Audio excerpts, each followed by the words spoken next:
Olá, meus queridos e minhas queridas, a paz de Jesus Cristo, que excede todo e qualquer entendimento. E vamos continuar, não é, falando sobre o grande privilégio de sermos cristãos em um mundo que se esquece de Deus. Continuando a nossa reflexão, nós precisamos compreender algo muito importante. Receber a graça de conhecer Cristo é um privilégio, mas também é uma responsabilidade. Deus nos concede dons para que não sejam guardados, eles ou escondidos ou esquecidos, mas Ele nos concede dons para que esses dons que está em nós produzam frutos. Jesus nos ensinou isso através da parábola dos talentos, não é? Onde está lá escrito. O que diz a história, né? O que diz a história? Que um homem, antes de viajar, ele confiou os seus bens aos seus servos. A cada um ele entregou uma quantidade conforme a sua capacidade. Alguns fizeram que seus talentos crescessem, mais um deles, né, por medo, enterrou aquilo que havia recebido do seu senhor. Quando ele volta da sua viagem, ele pergunta a esses servos que haviam recebido os talentos o que eles haviam feito com eles. Aquele que enterrou o talento tentou justificar sua atitude, mas o Senhor mostrou que não havia justificativa, que não bastava apenas receber. Era necessário corresponder. Meus irmãos, e esta parábola, ela fala profundamente conosco, ou deveria falar, ou precisa falar, porque todos nós recebemos talentos de Deus. Recebemos a vida, recebemos a fé, recebemos a oportunidade de conhecer o Evangelho, recebemos os sacramentos, recebemos uma igreja, recebemos pessoas que rezam por nós, recebemos exemplos dos santos, recebemos tantas graças, mas a pergunta que fica é: o que estamos fazendo com tudo aquilo que o Senhor colocou em nossas mãos? Estamos fazendo nossa fé crescer? Estamos levando Cristo para outras pessoas? Estamos sendo instrumentos de amor, de caridade? Ou estamos enterrando aquilo que recebemos?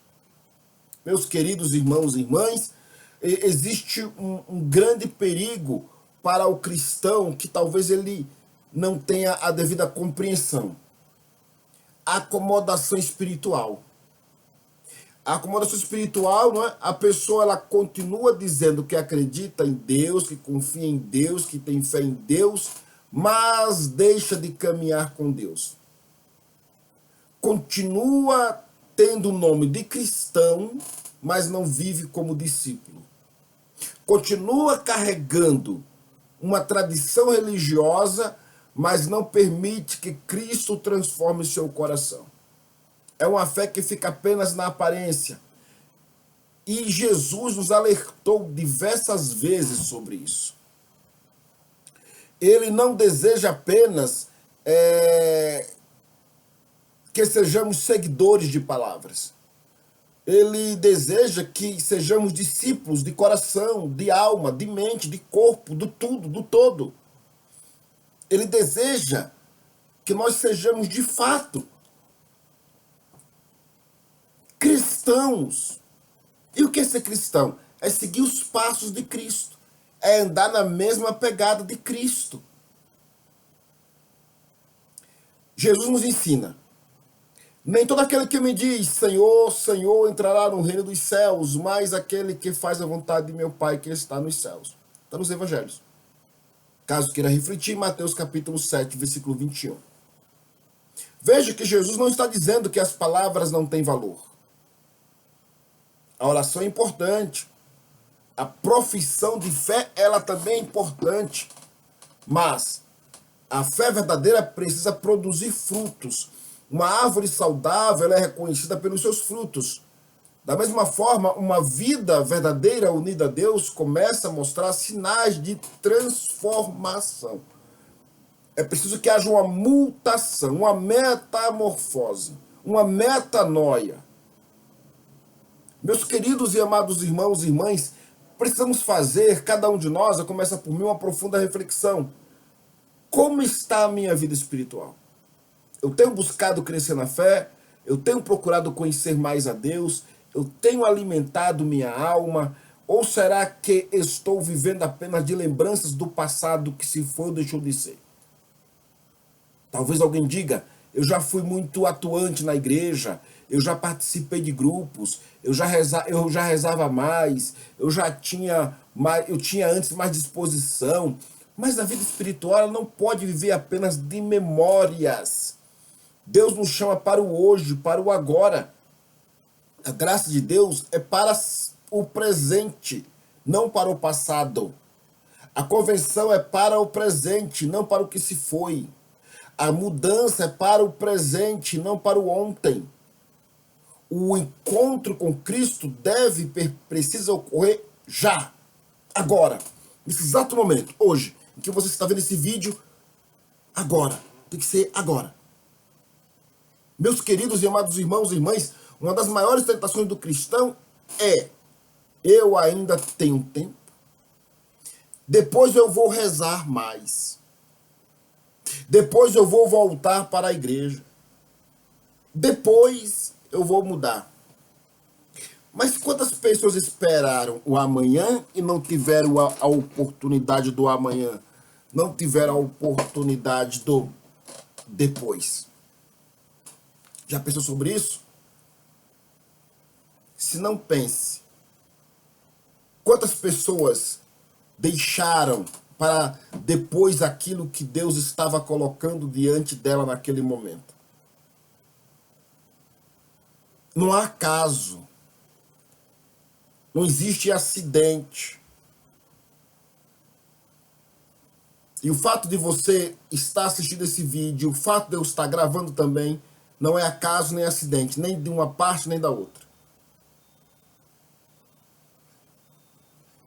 Mas é algo que Deus quer nos despertar, que o Espírito Santo quer nos despertar.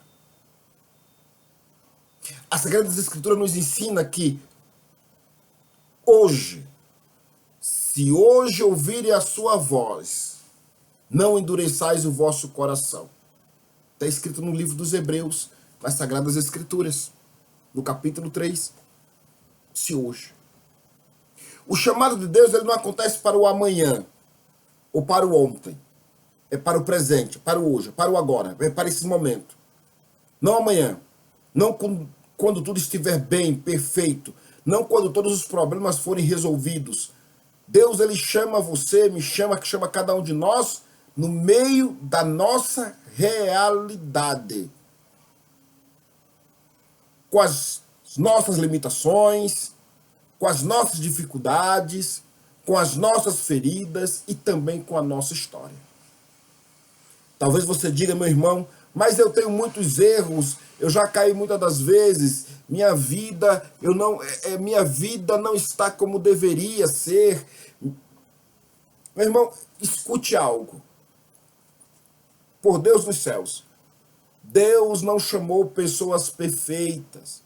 Deus não chamou pessoas disponíveis. Deus não chamou, ninguém que não tinha nenhuma situação para resolver, humanamente falando. Olhe para os apóstolos. Pedro era impossível. Tomé tinha dificuldade de acreditar. Paulo era perseguidor dos cristãos. Mas todos foram transformados pela graça de Deus e foram chamados dentro das suas realidades. Porque quando Deus ele entra na vida de uma pessoa, ele não olha apenas para aquilo que ela foi ou deixou de ser. Deus ele olha para aquilo que ela pode se tornar, se assim permitir que a sua graça entre em sua vida e queira que o Espírito Santo transforme e se permita assim ser. E dê ouvido à voz do Senhor, porque ele bate. Meus queridos irmãos, nós precisamos recuperar a coragem de assumir nossa identidade cristã. Não devemos ter vergonha de dizer: eu pertenço a Cristo, eu acredito no Evangelho, eu quero viver segundo a vontade de Deus. Porque o mundo apresenta muitos caminhos, muitas ideologias, muitas propostas de felicidade. Mas só Cristo oferece a verdadeira vida, que Ele é a própria vida. Ou seja, Ele se oferece a cada um de nós. Ele mesmo disse, no Evangelho segundo escreveu São João, dizia assim, ó, eu sou o caminho.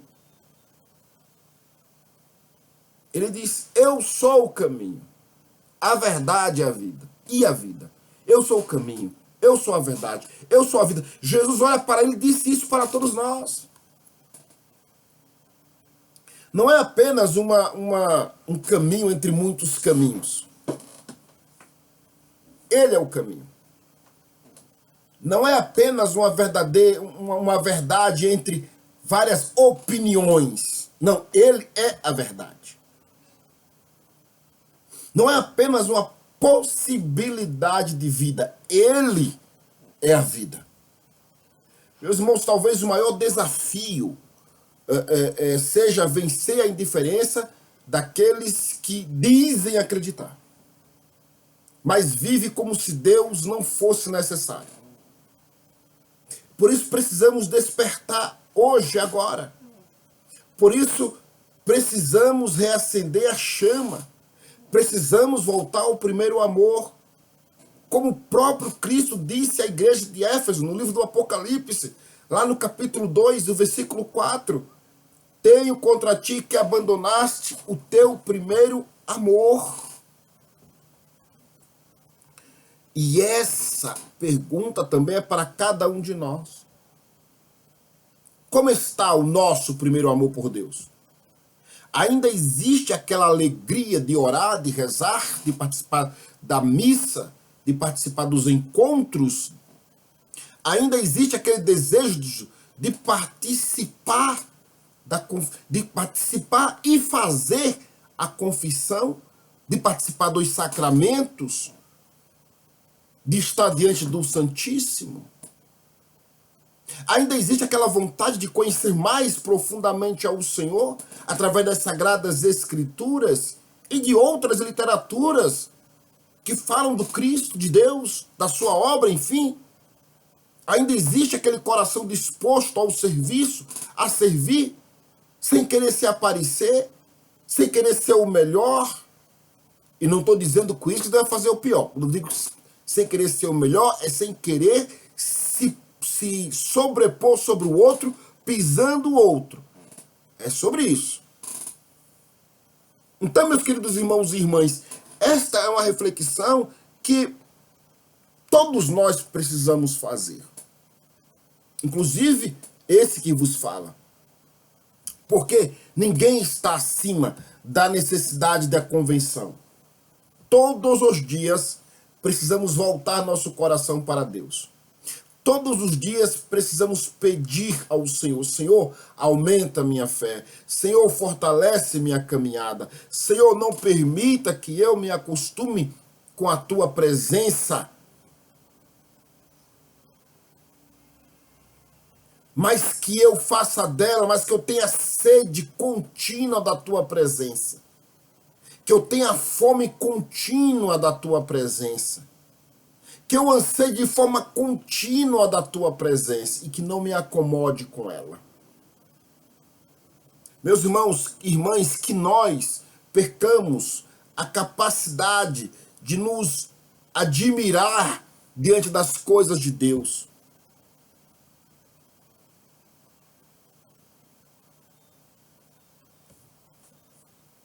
E que nós nunca tratemos como comum aquilo que é uma graça. Que ele cresça, que eu diminua. Toda glória, todo louvor, toda majestade para ele. Que eu seja aquilo que ele quer que de fato eu venha a ser. Que eu viva conforme a vontade pelo qual ele quer que eu viva e exista. e seja e haja.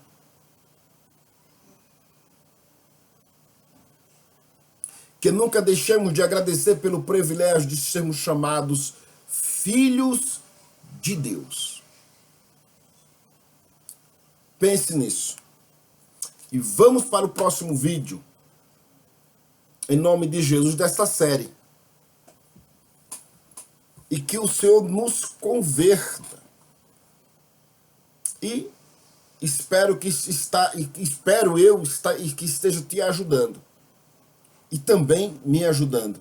E que possamos nos ajudar uns aos outros. Tá certo? Então até o próximo vídeo. No amor de Jesus Cristo. Viva Cristo Rei. Salve Maria Imaculada. E que São José nos proteja. Para a glória de Deus Pai, Filho e Espírito Santo.